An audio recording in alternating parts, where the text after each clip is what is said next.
And welcome to the Law Prep tutorial. So we are back with our one shot of CLAT Express. अप्रैल की CLAT Express I hope so सबको मिल गई है. जिनने भी offline opt कर रखा है उन तक भी पहुंच गया होगा, और जो ऑनलाइन पीडीएफ डाउनलोड करते हैं वो तो ऑलरेडी लास्ट 10-12 डेज से उनके पास पीडीएफ अवेलेबल है of the CLAT express of April month. तो हम यहाँ पर वन शॉट में डिस्कस करते हैं each and every important topic को ओवरव्यू के साथ, और क्या क्या चीज़ें आपको कवर अप करनी. We are going to discuss all those particular thing in this session जो हमारे लिए इंपॉर्टेंट रहेगा. तो अराउंड 13 to 14 टॉपिक है इसके अंदर जो प्रायोरिटी टॉपिक्स हैं, along with the miscellaneous and news in short. अगर हम स्किप कर दें तो फिर 13 to 14 टॉपिक है. Along with that I think 17 topic के आसपास कुछ होंगे उसके अंदर, जिसमें फ्यू शॉर्ट न्यूज़ आ रहे हैं, लेकिन वो भी इंपॉर्टेंट है, उसमें भी क्वेश्चन आ सकते हैं, लेकिन नॉट दैट मच कि उसको मेन टॉपिक बनाया जाए. यानी कि वो न्यूज़ है बट प्रायोरिटी टॉपिक्स ये है हमारे जो इंडेक्स में आपको 15 से 14 जो भी टॉपिक दिखते हैं वो. तो every particular month after CLAT express is released और अपलोडेड ऑन द पोर्टल आपको एक वीडियो मिलता है जिसमें हम वन शॉट के through overview of the entire topic लेते हैं जो भी रिलेटेड है इससे हमारा इंपॉर्टेंट है. और अभी तक आपने प्रीवियस वाले को नहीं कवर अप किया या रिसेंटली ज्वाइन किया but you have no doubt, no particular clarity regarding topic जो प्रीवियस क्लैट एक्सप्रेस से, तो वन शॉट देख लीजिएगा, वो अवेलेबल है. Jan Feb April, Jan Feb March और ये अप्रैल का पार्ट आ जाएगा. तो यहाँ हम स्टार्ट करेंगे वेरी फर्स्ट टॉपिक से, that is earthquake in Myanmar. तो अर्थक्वेक इन म्यांमार में पहले हम करंट रिलेटेड पार्ट को कवर अप करेंगे. Along with that particular part हम लोग स्टैटिक ऑफ अर्थक्वेक और डिजास्टर मिटिगेशन से रिलेटेड जो पर्टिकुलर पॉइंट्स है उसको कवर अप करेंगे. तो अर्थक्वेक इन म्यांमार के अंदर अगर हम देखें तो न्यूज़ ये है कि म्यांमार के अंदर एक देयर इज अ पॉइंट जिसका नाम है मेंडले सिटी है, वो सेकेंड लार्जेस्ट सिटी मेंडले में आया अर्थक्वेक. अब अर्थक्वेक जब आता है ना तो 3 कंडीशंस बनती है. जैसे जो हमारा लिथोस्फीयर हमारा सरफेस है ना, ये सरफेस जो हार्ड सरफेस है ये कोई फ्यू सेंटीमीटर या मीटर्स का नहीं, फ्यू किलोमीटर्स का है, और उसके नीचे प्लेट्स है जिसके ऊपर ये सरफेस बना हुआ है, और प्लेट्स फ्लोट कर रही है लावा के ऊपर, है ना. काफ़ी किलोमीटर थिक है तो वो हीट ना आपको फील होगी, और क्योंकि मल्टीपल मटेरियल से बन रखा है तो वो हीट इस तरह से आपको ये फ्लोट होता है, दिखेगा भी नहीं कि हाँ हम फ्लोट कर रहे हैं, मूव कर रहे हैं, क्योंकि वो बहुत थिक है, बहुत माइन्यूट स्केल से वो बहुत लेस स्पीड से वो हमारा फ्लोट कर रही है ना. ये प्लेट्स के बीच में मल्टीपल क्रैक्स है, हर पर्टिकुलर जो सरफेस है वो अलग अलग प्लेट्स के ऊपर हमारा फॉर्म हो रखा है. तो ऐसी बहुत सारी प्लेट्स है. अब इनके बीच में क्रैक्स है, फॉल्ट्स है, बहुत सारी जगह फ्रैक्चर्स है. इनके बीच में उनकी वजह से क्या होता है, मूवमेंट होता है. मूवमेंट कैसे हो गया कि मान लो फॉर एग्जाम्पल उस फ्रैक्चर में नीचे जो लावा है वो बहुत ज़्यादा वहाँ पर एक्टिविटीज़ होने लगी, इंस्टेबिलिटी होने लगी, तो वो रिलीज तो होगा कहीं ना कहीं. इन दैट पर्टिकुलर केस वो 3 तरह के मूवमेंट हमारे पॉसिबल है इन द लिथोस्फीयर या सरफेस के ऊपर. अपार्ट फ्रॉम ईच अदर, एक दूसरे से दूर जाएगी प्लेट ना, तब भी अर्थक्वेक जैसी चीज़ें हमको फील होगी, है ना. मूविंग टुवर्ड ईच अदर भी होगा, एक दूसरे की तरफ भी आएगी तब भी अर्थक्वेक होगा, जिसमें लाइटर वेट की जो प्लेट है वो हैवियर प्लेट से सब्सिडाइज हो जाएगी हमारा. और एक होता है जो मोस्ट सीवियर होता है, मतलब जिससे सबसे ज़्यादा डैमेज होता है, वो है ट्रांसवर्स मूवमेंट, या हमारा moving horizontally to each other but in the opposite direction. इस तरह से वो मूव करता है हॉरिजॉन्टली, है ना. ये जब मूवमेंट होता है इन दैट पर्टिकुलर केस इस तरह का अर्थक्वेक देखने को मिलता है. ट्रांसफर्स बाउंड्री प्लेट्स कहते हैं इनको, या ट्रांसफर्स मूवमेंट कहते हैं, कि यहाँ plates are moving opposite in direction but parallelly, horizontally parallelly they are moving opposite to each other, parallel to each other, है ना. तो ये होता है ट्रांसफर फॉर्म, और यही आया था अभी रिसेंटली म्यांमार के अंदर. म्यांमार में देर आर 2 प्लेट्स, एक तो हमारा जो इंडियन प्लेट है वो, एंड दूसरा जो है वो यूरेशियन प्लेट है. उसके बीच में ये फ्रैक्चर है, ये एक फॉल्ट है, यहाँ ये मूवमेंट हुआ था. तो आपको ये याद रखना है the name of the fault, और साथ साथ में आपको प्लेट्स के नेम भी याद रखना है जिसके बीच में ये मूवमेंट हुआ था. इन दैट केस यहाँ पर जो अर्थक्वेक आया वो 7.7 मैग्नीट्यूड का है, यानी कि वंस अगेन सीवियर कैटेगरी के अंदर आता है. कहाँ आता है, इसकी सिटी का जो पॉइंट है वो मेंडले है, ये याद रखना है आपको, इंपॉर्टेंट है. Mandalay is the second largest city of the Myanmar. ये करंट के फैक्ट हो गए आपको, है ना. ये याद रखना है आपको, फॉल्ट का नेम, मैग्नीट्यूड, ईपी सेंटर इसका कहाँ था एंड ऑल, ये सब चीज़ें कवर अप करनी है. अर्थक्वेक आता कैसे है, कैसे मूवमेंट होता है बिटवीन द प्लेट्स, ये भी हमने डिस्कस कर लिया. अब जब अर्थक्वेक से रिलेटेड और 2-4 चीज़ें आपको कवर अप करनी है, वो ये रहेगा स्टैटिक पोर्शन, जो आई थिंक सो आपने 9th-10th क्लास के अंदर ऑब्वियसली कवर अप किए होंगे. क्या है ये पर्टिकुलर पॉइंट्स, ये है अर्थक्वेक का basic terms, earthquake related basic terms, जहाँ से अर्थक्वेक ओरिजिनेट होता है, जहाँ मतलब वो क्रैक है ना, ये मान लो इस तरह से मूवमेंट हुआ बिटवीन द 2 प्लेट्स, या कोई क्रैक आ गया ना प्लेट, तो ये जो पॉइंट है हमारा, जहाँ से ओरिजिनेशन ऑफ द अर्थक्वेक होता है, उसको फोकस कहते हैं या हाइपोसेंटर कहते हैं.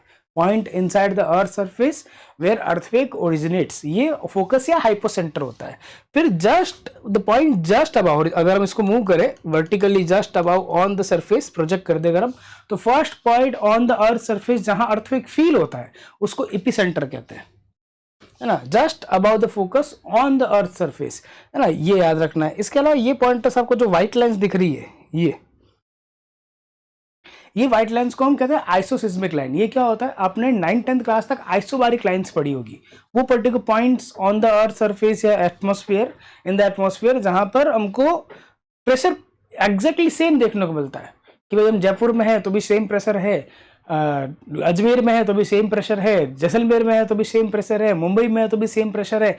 और उन सेम प्रेशर लाइंस को अगर हम ज्वाइन कर दें तो जो लाइन बना, जो इमेजिनरी लाइन बना, उनको हम कहते हैं आइसोबारिक लाइन। वैसे ही क्या होता है, जब अर्थक्वेक आता है तो एक इंटेंसिटी से आएगा, तो मान लो यहाँ पर इंटेंसिटी जो भी है वही सेम इंटेंसिटी यहाँ भी है, वो यहाँ भी है, यहाँ भी है, यहाँ भी है, अंडर द सरफेस इधर भी है हमारा, है ना, इस तरह से। अब इन सब पॉइंट्स को जिन यहाँ पर intensity of the earthquake is same, उनको ज्वाइन कर दें तो इस तरह की इमेजिनरी लाइंस बनती है, उसको कहते हैं हम isoseismic line. Why they are so much significant, इससे हम ये आइडिया लगा सकते हैं कि these points are lying on this particular point, यानी कि ये सारे पॉइंट जो है इस लाइन पर है। इट मीन्स जो अर्थक्वेक का इंटेंसिटी रहा होगा, जो डैमेज लेवल रहा होगा, वो एग्जैक्टली सेम होगा। ऐसा नहीं है कि 7.7 का यहाँ फील हुआ तो यहाँ पर तो कोई ज़्यादा नुकसान हुआ नहीं, यहाँ फील हुआ तो यहाँ ज़्यादा हो गया, यहाँ हुआ तो यहाँ और ज़्यादा हो गया, ऑलमोस्ट सेम रहेगा। हाँ, ज़्यादा हो सकता है, कम होने के चांसेस थोड़े लेस रहते हैं।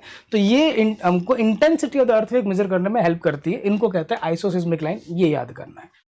नाउ नेक्स्ट पार्ट आता है अर्थक्वेक रिलेटेड कुछ पर्टिकुलर इक्विपमेंट। अर्थक्वेक आया है कैसे पता लगेगा, मतलब there is a movement between the two surface, ये कैसे पता लगेगा, ये ऐसे पता लगेगा सिज्मोग्राफ से या सिज्मोमीटर से। नॉर्मली आपने देखा होगा हॉलीवुड की मूवीज में, रियल में नहीं देखा तो अर्थक्वेक आता है तो इस तरह की कुछ लाइंस बनती है ना, एक पेपर होता है जिसके ऊपर कुछ इमेज वगैरह पेंसिल या पेपर पेन वगैरह इस तरह से मूव कर रहा होगा। ये ECG वाला भी आपको फील हो रहा होगा अगर देखा हो तो, लेकिन वो नहीं है। तो इन दैट पर्टिकुलर केस जब भी there is a movement between the two plates, tectonic plates, तो वो ये डिटेक्ट करता है सिज्मोग्राफ। लेकिन ऑफ व्हाट स्केल, किस स्केल का है, ये हमको ये बताता है रिश्टर स्केल। चार्ल्स रिश्टर नाम के एक पर्सन थे, उन्होंने इसको डिस्कवर किया, इन्वेंट किया था। और ये हमारा जो पर्टिकुलर रिश्टर स्केल है ये मैग्नीट्यूड बताएगा, और जो ओवरऑल डैमेज लेवल है वो हमको ये मर्केली स्केल बताएगा। गुसेप मर्केली ने इसको इन्वेंट किया था। ये इक्विपमेंट्स आपको कवर करने हैं। ये स्टैटिक फैक्ट है रिलेटेड टू द अर्थक्वेक्स। अब आता है थोड़ा सा geography plus India specific fact. तो इंडिया स्पेसिफिक फैक्ट पहले देख लेते हैं कि how many zones, earthquake zones are there in India, या इंडिया को कितने अर्थक्वेक जोन्स में डिवाइड किया हमने, क्लासिफाई किया based on the magnitude level. तो 4 जोन्स में किया, लेकिन उनका जो लेबलिंग किया हमने वो है zone 2, zone 3, zone 4, zone 5। Initially zone 5 थे, ओवरऑल नंबर में 5 थे हमारे, जोन 1 to जोन 5। लेकिन जोन 1 के जो अर्थक्वेक थे वो वेरी लेस मैग्नीट्यूड के थे, मतलब 3-4 की स्केल के, इतनी स्केल के मैग्नीट्यूड अर्थक्वेक इंडिया में आते ही नहीं है। तो in that case what is the sense of having area on the map जो रिलेवेंट ही नहीं है, वहाँ अर्थक्वेक आया वो 5 या मोर देन 5 वाली मैग्नीट्यूड से आया, तो फिर हम प्रिपेयर कैसे करेंगे। तो इतनी प्रॉब्लम नहीं, इसलिए क्या किया, जोन 1 को एलिमिनेट कर दिया, रीलेबलिंग करते, जोन 2 को 1 बनाते, 3rd को 2nd बनाते, तो बहुत ज़्यादा एडमिनिस्ट्रेटिव इश्यूज होते हैं। कि मैंने मान लो पढ़ा कि जैसलमेर जोन 1 में आता है और आपने कवर अप किया कि जैसलमेर जोन 2 में आता है। अब you and me are working in the same department, तो इन दैट पर्टिकुलर केस मैं कह रहा हूँ कि जैसलमेर जोन 1 में, आप कह रहे हो जैसलमेर जोन 2 में। गलत दोनों ही नहीं है, लेकिन दोनों का पढ़ा हुआ रेफरेंस अलग है। तो दिस इज वाई गवर्नमेंट ने कहा ये एडमिनिस्ट्रेटिव इश्यूज नहीं होने चाहिए, उन्होंने जोन 1 को एलिमिनेट कर दिया, बाकी नंबर ऑफ जोन्स को वही रखा। तो जोन 2, जोन 3, जोन 4, जोन 5, ये तो labelling of the name of the zone से, लेकिन ओवरऑल जोन्स कितने हैं इंडिया में अर्थक्वेक के, 4। ये याद रखना है। ये किसने डिवाइड किया, ब्यूरो ऑफ इंडियन स्टैंडर्ड्स ने डिवाइड किया, ये याद रखना है। पहले 5 जोन्स थे, वो सिस्मिक लेवल्स के अकॉर्डिंग इसी ने बनाए थे, अभी 4 जोन भी इससे ने बनाए। फिर एक और आता है रिंग ऑफ फायर। हम एक मैप के थ्रू देखेंगे रिंग ऑफ फायर को, ताकि चीज़ों को अच्छे से समझ सकें। तो ये जो पैसिफिक ओशन के अंदर यू विल सी कि इस तरह का एक हॉर्स शू शेप का कुछ बना हुआ है, इसको कहते हैं ring of fire. Ring of fire क्यों कहते हैं, ये है पैसिफिक प्लेट, पैसिफिक ओशन के अंदर, और आसपास आप देखोगे मल्टीपल प्लेट्स आर देयर, बहुत सारी प्लेट्स है जो इंटरैक्ट कर रही है विद द पैसिफिक प्लेट और एक दूसरे के साथ भी। तो अभी हमने अर्थक्वेक में ये देखा था कि tectonic plates are interacting with each other, या तो अपार्ट या टुवर्ड, या फिर moving parallelly to each other, है ना, horizontally but in the opposite direction parallelly, तो वो सब अर्थक्वेक के रीजंस बनते हैं। जब भी अर्थक्वेक होता है, अभी मैंने आपको कहा कि प्लेट्स के नीचे क्या होता है, लावा, और ये जो ओशन सरफेस है, ओशन का जो सरफेस होता है हमारा, वो तो और ज्यादा क्लोज है लावा से। भाई अर्थ की सरफेस है काफी थिक है हमारा, जो लिथोस्फीयर है जहाँ हम रह रहे हैं, तो लावा काफी डेप्थ पर है। लेकिन ओशन जो है, पैसिफिक ओशन है, उसमें जो सरफेस है नीचे, जो सी बेड है, वहां पे तो लावा जो अवेलेबल है वो अर्थ के सरफेस के कंपैरिजन में काफी ज्यादा पास में। जब यहाँ मूवमेंट होता है ना, तो लावा एरप्ट होता है, तो बहुत सारे एक्टिव वॉल्केनोज का एक चेन बनता है इन द पैसिफिक ओशन। वो chain of active volcanoes in the Pacific ocean को कहते हैं रिंग ऑफ फायर, क्योंकि यहाँ वॉल्केनिक इरप्शन होता ही रहता है due to continuously interaction between these particular bodies and all, है ना, ये याद रखना है आपको। इसके बाद कुछ ग्लोबल इनिशिएटिव है, वो आपको कवर अप करना है, बिकॉज डिजास्टर आएगा तो ऑब्वियसली डिजास्टर को मिटिगेट करना है, उसके इम्पैक्ट को रिड्यूस करना है, उसके लिए एफर्ट्स तो करने पड़ेंगे। तो वो ये एफर्ट है हमारा, है ना, ये ग्लोबल एफर्ट है। ये ग्लोबल बॉडी और एग्जिस्ट करती है जहां पर थिंक टैंक्स या गवर्नमेंट बैठ के डिस्कस करती है चीज़ों को, how we can reduce infra losses, economic losses. और ये इंडिया का वो एक्ट है और ये बॉडीज है जो डिजास्टर मैनेजमेंट को प्लान करती है और रेगुलेट करती है। ये याद रखना है आपको, ये साथ में कवर अप करना है। ये तो हो गया वेरी फर्स्ट पर्टिकुलर टॉपिक हमारा। सेकेंड जो टॉपिक है वो रिलेटेड है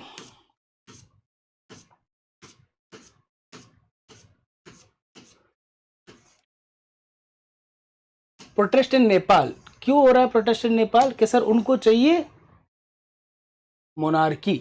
जी हाँ, लोग डिमांड करते हैं डेमोक्रेसी की, इनको चाहिए मोनार्की। अब इनको मोनार्की क्यों चाहिए? तो इसकी पास्ट में थोड़ी सी हिस्ट्री है। पहले यहाँ पर एक किंगडम ऑफ नेपाल के एस्टेब्लिशमेंट होता है 1768 के अंदर। किंग का नाम लिखा है जिसने ये फाउंड किया था, और जो लास्ट किंग होता है वो 2008 में आता है, उसका नाम भी लिख रखा था। आपको सर्च करने की रिक्वायरमेंट नहीं है, बीच में मल्टीपल डायनेस्टीज आई है, वो आपके काम की नहीं है। आपको first king, last king, establishment और एंड, ये याद रखना है। ऐसे 1768 से लेकर के 2008 तक मोनार्की वहाँ पर कंटिन्यूसली वर्क कर रही थी। आफ्टर 2008, आफ्टर दिस इंसिडेंट, वहाँ पर क्या आ गया, डेमोक्रेटिक रूल आ गया, इलेक्टेड गवर्नमेंट एंड और आ गया। तो यहाँ पे क्या कंसर्न है? ऐसा तो अच्छा होता है डेमोक्रेसी, तो हम भी तो, हमारे यहाँ पे भी डेमोक्रेसी है। नेपाल में there are few concerns related to democracy, इसीलिए वो प्रोटेस्ट कर रहे हैं और दे आर डिमांडिंग कि अभी वाली जो सिचुएशन है ना, वो मच बेटर है, फार बेटर देन द प्रेजेंट वाली जो सिचुएशन है, वो उससे पहले वाली जो मोनार्की थी वो फार better than the present situation है, ये उनका कहना है। तो इन दैट पर्टिकुलर केस कुछ कॉन्फ्लिक्ट्स हैं इनके बीच में, तो वहाँ प्रोटेस्ट हो रहा है। लोग प्रोटेस्ट कर रहे हैं कि हमको हमारा वो किंग ज्ञानेंद्र जो थे पास्ट में, वही रूल वापस दे दो, हमको नहीं चाहिए डेमोक्रेसी। तो ऐसा क्यों हुआ? देखो, फर्स्ट ऑफ ऑल, जब डेमोक्रेसी में इलेक्शंस होते हैं तो जो भी नंबर ऑफ सीट है, लाइक वी हैव 543 सीट्स, तो फॉर्म द गवर्नमेंट हमको कितना particular number of seats required है, 50% प्लस 1 यानी 272 या मोर देन 272। अब किसी एक सिंगल पार्टी के पास ये पावर अवेलेबल है, ये सीट्स अवेलेबल, मान लो 300 सीट्स अवेलेबल है, तो गवर्नमेंट एक स्ट्रॉन्ग गवर्नमेंट है, बिकॉज सिंगल पार्टी है, सिंगल आइडियोलॉजी है, एक दूसरे को सपोर्ट तो करेंगे। तो 5 ईयर आराम से रन कर सकते हैं, जैसे हमारा टेन्योर 5 ईयर का है। मान लो नहीं अवेलेबल है, इन दैट केस कि there is no single party which have that majority number, तो फिर क्या करोगे?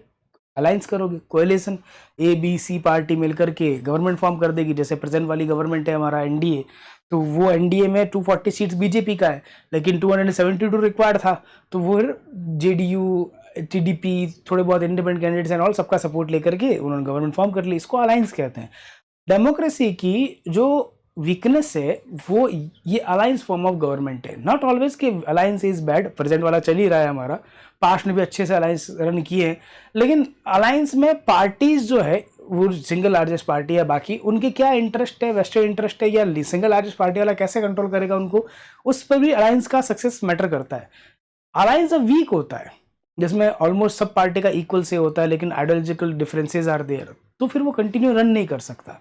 नेपाल में क्या है, लास्ट 15 ईयर में इलेक्शन जब हुए और गवर्नमेंट फॉर्म हुई, कोई भी पर्टिकुलर गवर्नमेंट जो है हमारा, वो अपने उस टेन्योर को कंप्लीट नहीं कर पाई ना, जो 4 ईयर का 5 ईयर का जो टेन्योर है उनका, वो कंप्लीट नहीं कर पाए। इट मीन्स, मान लो अलायंस एक तो इलेक्शंस हुए, there is no single majority party, तो अलायंस ही फॉर्म हुआ हमेशा, है ना। 2008 के बाद से, जब 2015 में कॉन्स्टिट्यूशन इंप्लीमेंट हुआ, उसके बाद से जब जितनी भी गवर्नमेंट आई, उससे प्रायर जितनी भी आई, वो सब हमारी अलायंस बेस्ड गवर्नमेंट थी, और alliance was not that much successful. कि 2 साल चले, फिर अलायंस टूट गया, फिर 2-4 लोगों ने, पार्टीज ने और अलायंस किया, फिर और रन किया। ऐसे there is no single party जिसने अपना टेन्योर कंप्लीट किया और लास्ट 15 ईयर्स में। When there is a no political stability, तो सबसे पहले फेलियर होता है पॉलिसीज का। भाई ब्यूरोक्रेट्स का काम है पॉलिसी आप तक पहुंचाना और आपके ग्रीवेंसेस को हैंडल करना। जब पता है कि जो आज पीएम है वो कल पीएम नहीं रहेगा, तो ब्यूरोक्रेसी क्यों चीज़ों को सीरियस लेगी, वो अपना ध्यान रखेगी, लोगों की क्यों चिंता करेगी हमारा। इन दैट पर्टिकुलर केस वो कहाँ जाएंगे, कोर्ट। लेकिन कोर्ट में भी गवर्नमेंट का इंटरफेरेंस इज देयर। कोर्ट ने ऐसी कई सारी रूलिंग दी जिसमें वो गवर्नमेंट की फेवर में थी। फिर एक प्रॉब्लम और आती फेडरलिज्म का। जब कॉन्स्टिट्यूशन फॉर्म हुआ था, इंप्लीमेंट हुआ था 2015 में नेपाल में, तो उन्होंने प्रॉमिस किया था कि हम पावर को डिसेंट्रलाइज करेंगे, मतलब स्टेट्स को भी पावर देंगे, क्योंकि किंग में तो सेंट्रलाइज सिस्टम हो गया, all power lies in the hand of the king only. लेकिन उन्होंने कहा कि नहीं, हम पावर जो है डिसेंट्रलाइज करेंगे, उन बाकी स्टेट्स को भी देंगे। लेकिन आज तक ये हुआ नहीं, सारी पावर सेंटर के पास ही है। तो पहले किंग के पास थे, सेंट्रल गवर्नमेंट के पास है, क्या ही फर्क पड़ता है। तो वो कह रहे हैं कि भैया आपने प्रॉमिस तो किया था हमसे कि हमको मिलेगा फेडरलिज्म, लेकिन ये नहीं मिल रहा, ये फॉल्स प्रोमिसेस एंड ऑल है। ये कुछ सिचुएशंस बनी, इस वजह से यहाँ पे क्या हो रहा है, प्रोटेस्ट हो रहा है और दे आर डिमांडिंग कि भैया हमको पहले वाला रूल वापस दे दो, हमको नहीं चाहिए डेमोक्रेसी, हमारे लिए monarchy was far better than the present situation, this is what they are demanding. तो एक तो ये सिनेरियो याद रखना है, फिर ये इंडिया के नेबर्स वगैरह याद करने, पाकिस्तान की वजह से पढ़ना ही पड़ेगा इंडिया के नेबर और उसके बॉर्डर की लेंथ, और नेपाल की वजह से भी कवर कर लें, कौन कौन से states Indian state sharing border with the Nepal, ये कवर कर लें। फिर इंडिया और नेपाल के बीच के जो बायलैटरल रिलेशंस है वो कवर कर लें। ये बॉडीज जो है बार बार पढ़ी है हमने इन बॉडीज को, एक बार इसको थोड़ा सा डेप्थ में जाके कवर कर लेना, है ना, कि ये बॉडीज है जिसमें Nepal and India are common partners. तो इन बॉडीज के बारे में 4-5 पॉइंट लिख लेना, ये आपको कवर करना है इन द सेकेंड टॉपिक, ठीक है। फिर आता है थर्ड टॉपिक है हमारा इंडिया एंड यूएई रिलेशंस। तो इसमें थोड़ा स्टैटिक ज़्यादा है, मतलब ओल्ड वाला जो पर्टिकुलर फैक्ट है वो ज़्यादा है, नए वाले पार्ट के अंदर तो 4-5 फैक्ट है जो नए ऐड हुए। लेकिन क्योंकि ये वाला रीज़न आजकल न्यूज़ में, तो इस पर क्वेश्चन आ सकते हैं, चांसेस है हमारा। तो वंस अगेन, जब भी हम कोई पर्टिकुलर बॉडी या कंट्री पढ़ते हैं, जब कोई पर्टिकुलर कंट्री में के हेड ऑफ स्टेट इंडिया में आए या इंडिया से उस कंट्री में जाए, तो in that case it is very necessary to cover all the things related to that country. तो यूएई के बारे में, है ना, अमीर कौन है, प्रेसिडेंट को, प्राइम मिनिस्टर कौन है, कैपिटल क्या है, करेंसी क्या है, वो सब लिखा हुआ है इसके अंदर।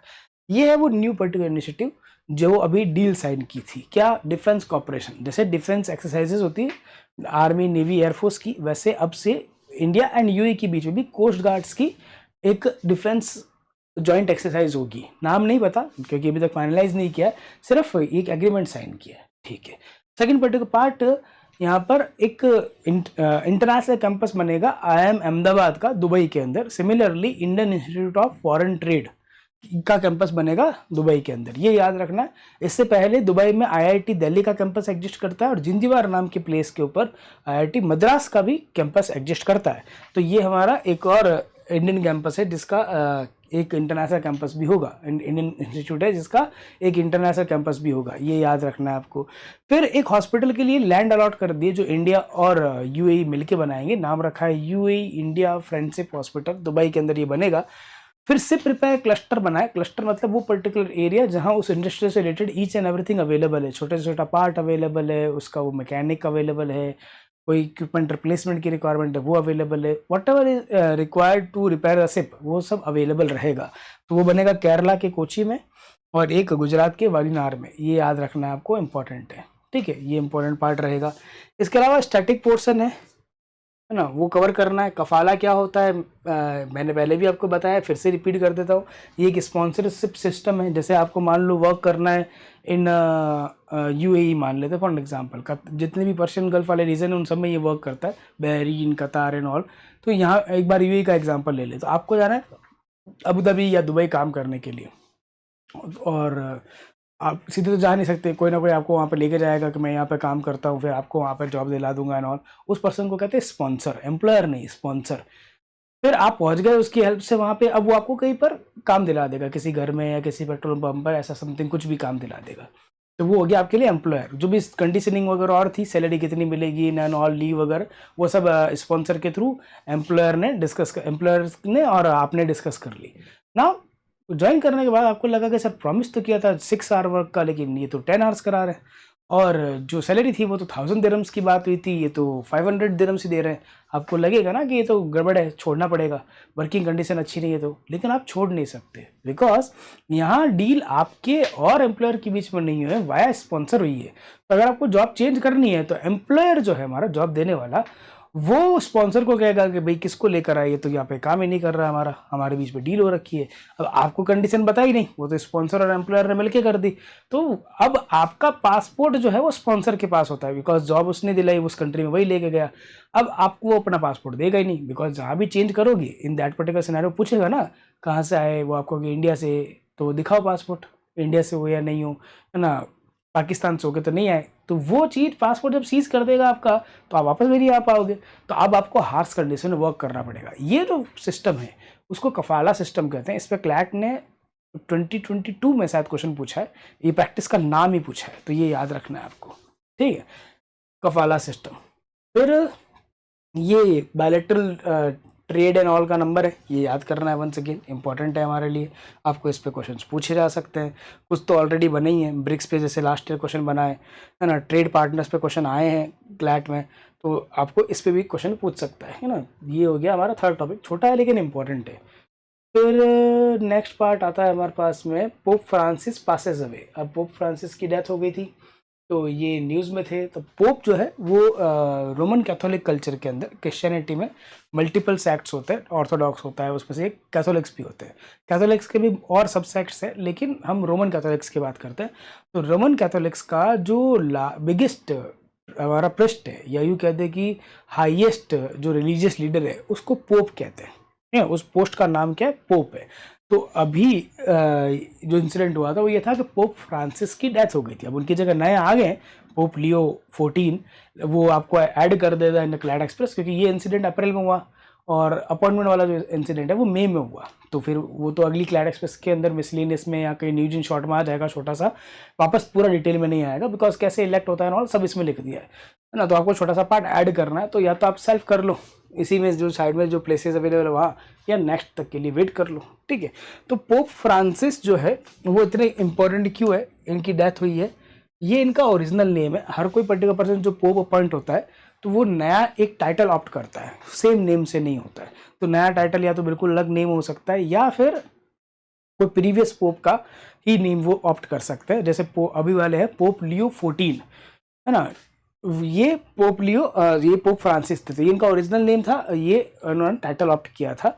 नाउ नेक्स्ट पर्टिकुलर पार्ट, ये अर्जेंटीना से बिलोंग करते हैं और ये बहुत इंपॉर्टेंट फैक्ट है। वाह, एक तो डेट याद रखनी है इनकी, डेथ बर्थ की और डेथ की, दोनों की इंपॉर्टेंट है, पूछ सकता है, क्योंकि करंट इंपॉर्टेंट इवेंट्स की डेट आ सकती है। लास्ट टाइम हालांकि 2020 में आई थी, लेकिन नहीं आएगी ये नहीं कह सकते, है ना। तो क्योंकि पर्सन इंपॉर्टेंट है, करंट से रिलेटेड है, तो चांसेस है कि इस पे क्वेश्चंस आएंगे।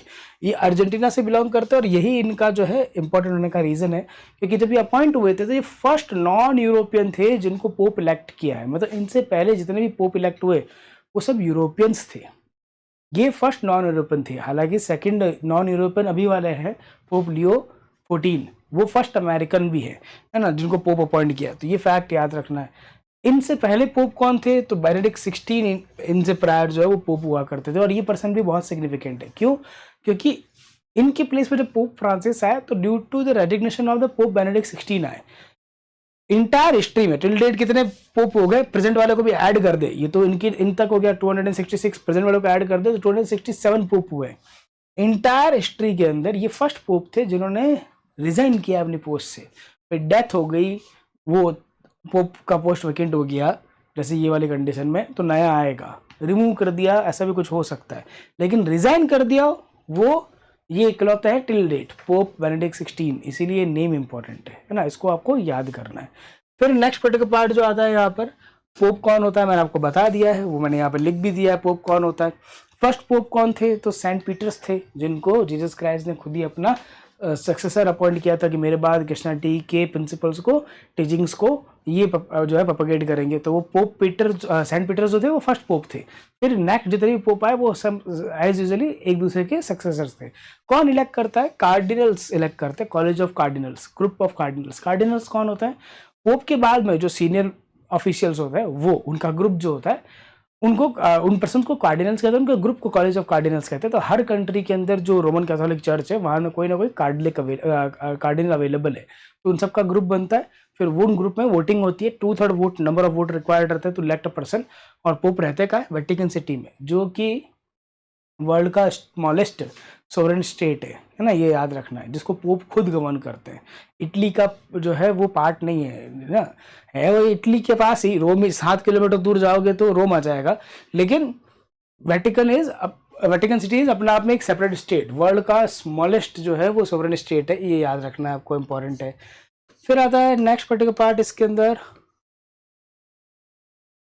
पोप की डेथ के बाद क्या होता है। तो नॉर्मली पोप की डेथ के बाद एक पर्सन होता है जिसकी पोस्ट का नाम होता है कैमरलिंगो, जो सीनियर मोस्ट कार्डिनल होता है। कार्डिनल्स में जो सीनियर मोस्ट है अभी ये है, नाम याद रखना है इनका। तो कैमरलिंगो ऑफिशियल अनाउंसमेंट करता है कि पोप की डेथ हो गई है। उसके बाद 9 डेज तक पोप की जो बॉडी है उसको सेंट पीटर्स बेसिलिका में रखते हैं for the prayers and all blessings वगैरह के लिए। और उसके बाद में सेंट पीटर्स बेसिलिका के अंदर इनको फाइनल रिचुअल्स परफॉर्म कर दिए जाते हैं, बरी वगैरह कर दिया जाता है। लेकिन प्रेजेंट वाले जो है ना, उनको यहाँ नहीं किया, उनको सेंटा मारिया मैगोरी बेसिलिका के अंदर किया। ये नाम याद रखना है, बिकॉज लास्ट टाइम किसी पर्टिकुलर पोप को वेटिकन से बाहर, ये प्लेस रोम में एग्जिस्ट करता है, वेटिकन से बाहर फाइनल रिचुअल परफॉर्म किए थे उसके, वो 1903 में था, pope 13।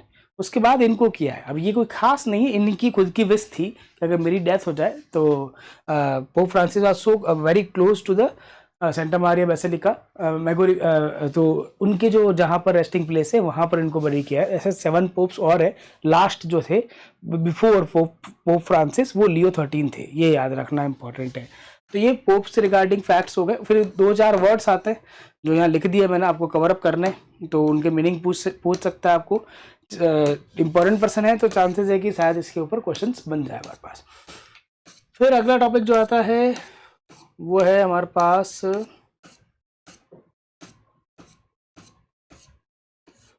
Terror attack in Pahalgam. तो इसको कवर कर लेते हैं। हुआ क्या कि सर 22 अप्रैल को एक प्लेस है जम्मू कश्मीर यूनियन टेरिटरी के डिस्ट्रिक्ट अनंतनाग के अंदर, पहलगाम, वहाँ एक वैली है बैसारन वैली, जिसको मिनी स्विट्जरलैंड कहते हैं। वहाँ लश्कर तैयबा का एक ऑफ सूट है जिसका नाम है TRF, द रेजिस्टेंस फ्रंट, उसने अटैक कर दिया और कुछ टूरिस्ट को उन्होंने मार दिया, डेथ हो गई उनकी, है ना, मार दिया उनको due to their violence and all. अब उसके नंबर में थोड़ा सा फ्लक्चुएशन है। वेरी फर्स्ट डे जब ये हुआ था तो 28 क्लेम हुए थे, 26 Indian and 2 foreigner including 1 Israeli. उसके बाद थोड़ा क्लियरिटी भी हुआ कि इजरायली पर्सन ओनली इंजर्ड हुआ है, कुछ ने कहा नहीं डेथ हुआ है।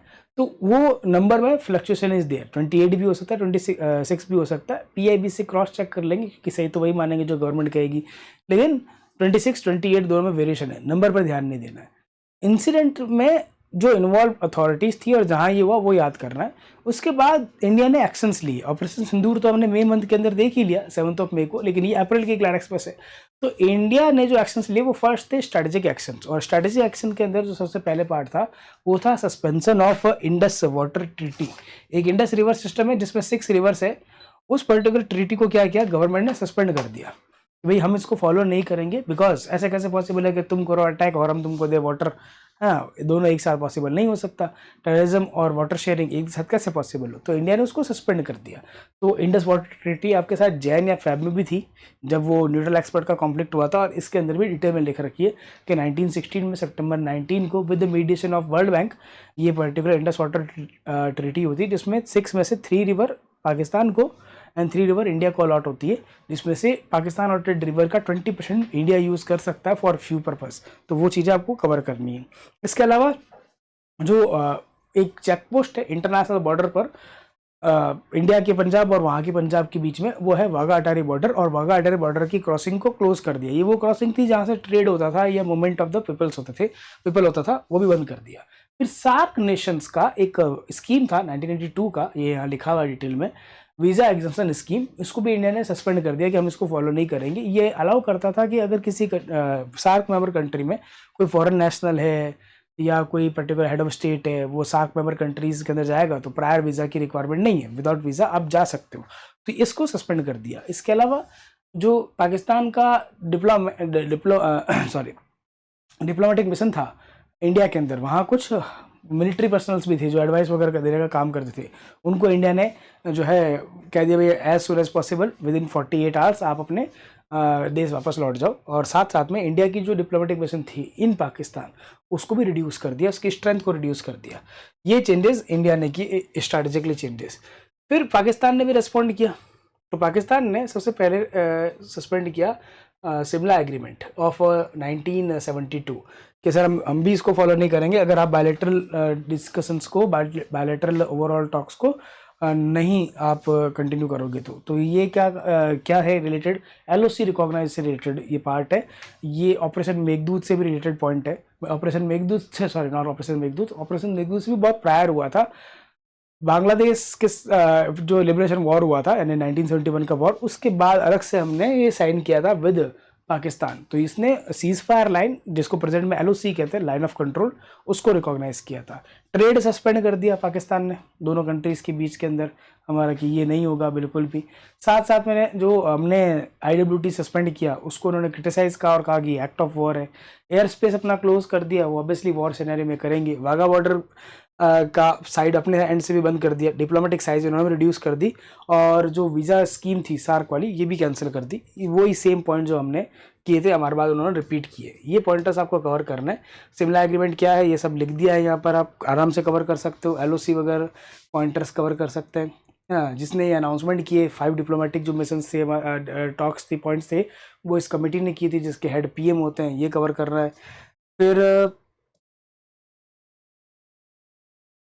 ये इंडस वाटर ट्रीटी के बारे में पॉइंटर्स यहाँ पे लिख रखे हैं क्योंकि Indus was in the news, तो डिटेल में सारा कुछ मेंशन कर दिया। ये इंडस वाटर ट्रीटी के पॉइंट्स पहले भी थे शायद जैन या फैब में, जब वो न्यूट्रल एक्सपर्ट का पॉइंट आया था, तो वो कवर कर रहे हैं। टॉपिक थोड़ा लेंदी है लेकिन इंपॉर्टेंट है। इसका नया अपडेट अगले वाले पर्टिकुलर क्लैड एक्सप्रेस में भी आएगा क्योंकि ऑपरेशन सिंदूर हुआ है मई के अंदर, तो उससे रिलेटेड पार्ट भी ऑब्वियसली पूछे जाएंगे आपसे, तो उनको भी हमको अच्छे से कवर अप करना है, कोई पार्ट आपका मिस नहीं होना चाहिए। ठीक है, अब अगली जो न्यूज़ है वो भी इम्पोर्टेंट है। आज अपॉइंट हो गए हैं हमारे नए CDI, मतलब जब मैं ये रिकॉर्ड कर रहा हूँ तो अपॉइंट हो गए, है ना।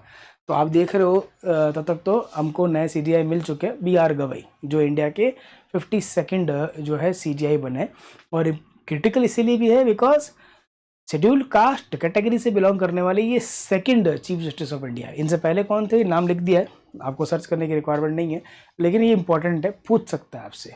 तो संजीव खन्ना रिटायर हो गए, हालांकि ये भी रिटायर हो जाएंगे अराउंड नवंबर में, नवंबर 14 के आसपास, है ना, ये रिटायर हो जाएंगे। तो इनका टेन्योर भी कंप्लीट हो जाएगा because there is no fix tenure, है ना। जजेस का टेन्योर जो है वो मैक्सिमम एज होती है, that is 65 year of age. तो जितनी टाइम बचा है आपको 65 ईयर होने में का, तब तक ये रहेगा कंटिन्यूसली। उसके बाद आप ऑटोमेटिकली रिटायर हो जाओगे, आपकी जगह कोई नया आएगा।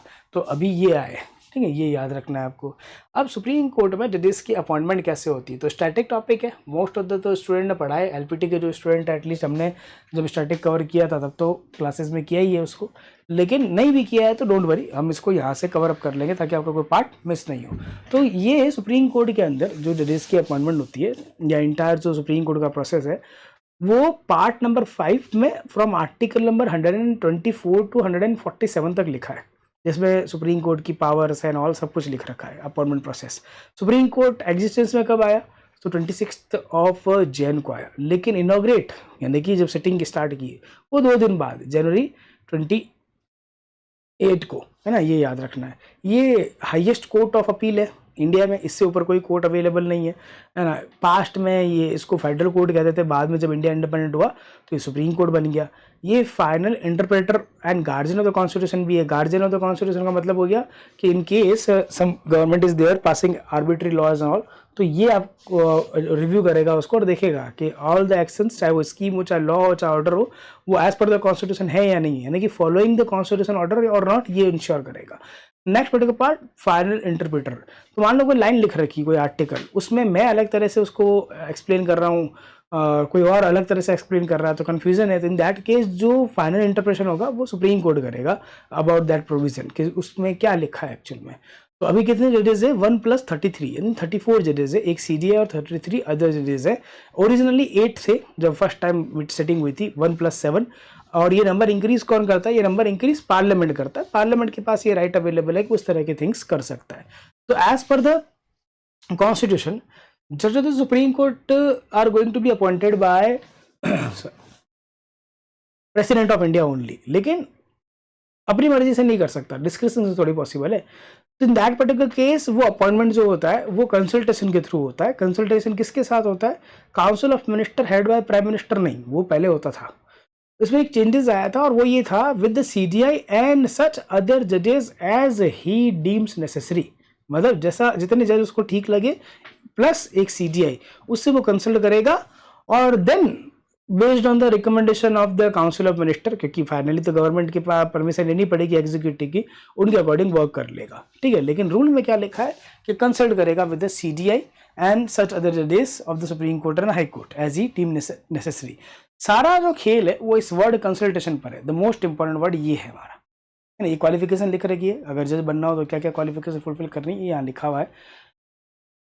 तो कंसल्टेशन से क्या इश्यू है? तो पहला पार्ट ये था कि सर देखो, अभी जो सिस्टम रन कर रहा है ना, वो ये रन कर रहा था, मतलब अभी नहीं, मतलब दैट टाइम पीरियड के अंदर जब ये क्वेश्चन फर्स्ट टाइम उठा, the sense of the word consultation, कि सर कंसल्टेशन में प्रेसिडेंट तो ऑलरेडी पीएम और उसकी काउंसिल मिनिस्टर की बात मान रहा है, तो what is the sense of having discussion और consultation with CJI and other जजेस, क्योंकि बात तो एग्जीक्यूटिव की मानेगा, और एग्जीक्यूटिव का अगर इंटरफेरेंस है तो हाउ यू कैन इंश्योर कि जुडिशरी इज इंडिपेंडेंट, तो ये तो नहीं होना चाहिए। तो ये फर्स्ट जजेस केस था, उसमें ये चीज़ फर्स्ट टाइम हाईलाइट हुई और supreme court says yes, consultation does not means concurrence, मतलब अगर आप एडवाइस ले रहे हो सीजीआई और अदर जजेस से तो सिर्फ एडवाइस है, बाइंडिंग नहीं है, बात तो उन्हीं की मानी जाएगी जो नॉर्मली कॉन्स्टिट्यूशन में लिखा है, that is council of minister head by prime minister. लेकिन इससे तो वंस अगेन एग्जीक्यूटिव पावरफुल हो गया, तो उसको वापस से हमने अपील किया सेकंड जजेस केस 1993, और सुप्रीम कोर्ट सेड कि नहीं, एडवाइस जो भी आप ले रहे हो, मतलब जो कंसल्टेशन आप कर रहे हो वो बाइंडिंग है, कंसल्टेशन मीन्स कंकरेंस फॉलो करनी ही पड़ेगी आपको। ठीक है, ये यहाँ पर फाइनलाइज कर दिया। लेकिन ये कहा सच कितने, वहाँ लिखा ना सच अदर जजेस, तो कितने जजेस से पूछोगे? कहा सीजीआई प्लस 2 जजेस से पूछोगे। यहाँ से कॉलेजियम का एस्टेब्लिशमेंट होता है, कॉलेजियम नाम की बॉडी एस्टेब्लिश होती है, लेकिन उसकी स्ट्रेंथ इंक्रीज होती है नेक्स्ट वाले केस के अंदर जो प्रेजेंट में है 1+4 यानी कि 5। तो अभी इंक्रीज क्यों की? थर्ड जजेस केस का क्या सिनेरियो है? थर्ड जजेस केस में वो पार्ट तो एकदम सेम है कि भाई constitution consultation means concurrence only, लेकिन प्रॉब्लम ये था कि ये जो 2 जजेस की बॉडी बनाई है इन द सेकंड जजेस केस, 1+2 जजेस की बॉडी बनाई, 3 जजेस की बॉडी, इसमें बात किसकी मानेंगे? तो कोर्ट सेड कि सीजीआई की मानेंगे। तो अगर सीजीआई की बात माननी है तो बाकी दो से पूछने का क्या फायदा? सीजीआई ऑल पावरफुल बन गया हमारा। तो उसको चैलेंज किया इन द थर्ड जजेस केस एंड उन्होंने कहा कि नहीं, sole opinion of the chief justice of India नहीं चलेगा, हमको इसको थोड़ा चेंज करना पड़ेगा। तो फर्स्ट तो उन्होंने इंक्रीज कर दिया स्ट्रेंथ ऑफ द कॉलेजियम, 1+2 का 1+4 कर दिया, और ये कह दिया to appoint a person as जज of the supreme court, CJI will need support of at least 3 members out of the remaining 4। अगर 2 नो कह दे, मेजोरिटी है सीजीआई के पास, सीजीआई प्लस 2 जजेस 3-2 का मेजोरिटी है, फिर भी अगर एक्स्ट्रा 4 में से, अदर 4 में से 2 पर्सन कह दे नो, इस पर्सन को अपॉइंट नहीं करना है, तो फिर वो नेम आगे नहीं जाएगा अगर एडवर्स ओपिनियन हो जाए other than the CGI opinion लगता हो तो। ये चेंजेस उन्होंने थर्ड जजेस केस से किया और government try to replace the body called collegium with another body to 99th amendment, नाम रखा था NJAC, national judicial appointment commission, जिसमें 6 मेंबर्स थे। इसकी स्ट्रेंथ भी यहीं कहीं लिखी हुई होगी अबाउट द एनजेक, डोंट वरी, आपको कुछ भी सर्च करने की रिक्वायरमेंट नहीं है, आपके साइड की मेहनत हमने कर ली है, बस आपको अपने एंड से इतनी सी मेहनत करनी है कि चीज़ों को कवर करना है, जो लिखा है हमने वो कवर करना है ताकि आपका कोई पार्ट मिस नहीं हो जाए। तो इसको भी सुप्रीम कोर्ट ने अनकॉन्स्टिट्यूशनल डिक्लेयर कर दिया था कि ये अमेंडमेंट ही गड़बड़ है, ये नहीं होना चाहिए। एनजेक जो है वो हमारा वाइड डिक्लेयर किया रहता है, यानी कि कोर्ट साइड की नहीं, अपॉइंटमेंट तो कॉलेजियम के थ्रू ही होगा, एनजेक के थ्रू नहीं होगा, बिकॉज कॉलेजियम एनजेक के अंदर judicial independence is not there. Government का अगर अपॉइंटमेंट में रोल रहेगा तो फिर बायसनेस के चांसेस बनते हैं, तो वो चीज़ उन्होंने यहाँ पर हाईलाइट की थी। ठीक है ना, ये याद रखना है आपको, ये कुछ रिलेटेड फैक्ट है वो आपको कवर करना है। ये जजेस रिमूव कैसे होते हैं ये पढ़ लीजिएगा। हो सकता है कि मे की क्लैट एक्सप्रेस के अंदर ये टॉपिक आए, बिकॉज वो जो दिल्ली हाई कोर्ट के जज का जो वो केस हुआ था करप्शन वाला, जिनके घर में आग लगी थी एंड ऑल, उस पर अभी अपडेट ये है कि सुप्रीम कोर्ट की इंक्वायरी कमेटी ने, इन हाउस कमेटी ने अपनी रिपोर्ट जो है वो गवर्नमेंट को सबमिट कर दी है। जब ये होता है ना जब इन हाउस कमेटी अपना रिपोर्ट सबमिट करती है तो इसका एक ही सेंस होता है कि अब वो इम्पीचमेंट प्रोसेस को इनिशिएट करेंगे जज के अगेंस्ट। तो आई थिंक सो शायद रिमूव हो जाए। अगर ऐसा हो गया तो वो फर्स्ट जज बन जाएंगे जिन्होंने जिनको इम्पीचमेंट के थ्रू रिमूव किया। हो सकता है उनसे पहले वो रिजाइन दे दे तो वंस अगेन वो फर्स्ट जज नहीं बनेंगे। लेकिन सुप्रीम कोर्ट भी न्यूज़ में मल्टीपल रीजंस की वजह से वफ हो, चाहे फिर हमारा ये वाला इससे प्रायर वाला टॉपिक हो या यही टॉपिक हो हमारा, तो सुप्रीम कोर्ट इज़ इंपॉर्टेंट, उस पर क्वेश्चन आ सकते हैं हमारे। ठीक है, तो चलो स्टार्ट करते हैं अगले टॉपिक को। सुप्रीम कोर्ट अभी अपने पर्पस को फुलफिल कर रहा है। हमने कहा था गार्जियन ऑफ द कॉन्स्टिट्यूशन, तो वो यही पार्ट कर रहा है हमारा और फाइनल इंटरप्रेटर भी बन रहा है। हुआ क्या था, तमिलनाडु के अंदर कुछ इश्यूज थे। इशू क्या थे, तमिलनाडु लेजिस्लेचर ने कुछ बिल्स पास किए और जब बिल लेजिस्लेचर से पास हो गया तो कंसेंट के लिए वो किसके पास जाएगा, हमारा गवर्नर के पास। अब गवर्नर अंदर आर्टिकल नंबर 200 उसके पास 4 ऑप्शंस होते हैं रिगार्डिंग दैट बिल। या तो वो साइन कर दे, गिव द असेंट, या फिर उसको वापस सेंड कर दे back to the legislature for the reconsideration. इसको कहते हैं सस्पेंसिव वीटो। कि कोई 4-5 पॉइंट ठीक नहीं लगे उन्हें बिल, उसने कहा कि इसमें इश्यूज है, प्लीज इसको रिकंसिडर करो। तो for the reconsideration purpose governor can send a bill back to the legislature.